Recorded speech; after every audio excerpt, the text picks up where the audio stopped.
নবী সাল্লাল্লাহু আলাইহি ওয়াসাল্লাম বলেছেন চোখের বদনজর এমন সত্য যে একটা উটকে এই রান্নার ডেকচির মধ্যে ঢুকাই ফেলতে পারে।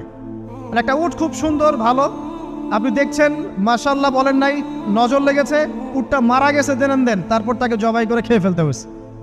একজন সাহাবী গোসল করছিলেন, গোসল, এটা হাদিস সহিহ, এই আলেম ওলামা যারা আছেন তারা জানেন যে এই হাদিস সহিহ। একজন সাহাবী গোসল করছেন, তার গায়ের চামড়াটা খুব সুন্দর ছিল, একদম স্কিনটা অনেক সুন্দর থাকে না এমন কিছু মানুষ। আচ্ছা, এখন আরেকজন সাহাবী এই গোসল দেখছেন দূর থেকে, দেখে বলছেন যে কি চমৎকার তার শরীরের রংটা, যেন কুমারী নারীর মতো, অনেকটা এমন একটা কথা তিনি বলেছিলেন।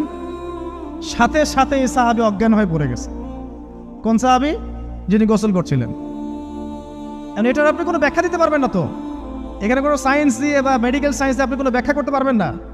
একটা ব্যাখ্যা দিতে পারেন, কিন্তু কেন সেটা হলো সেটা আপনি অ্যান্সার খুঁজে পাবেন না।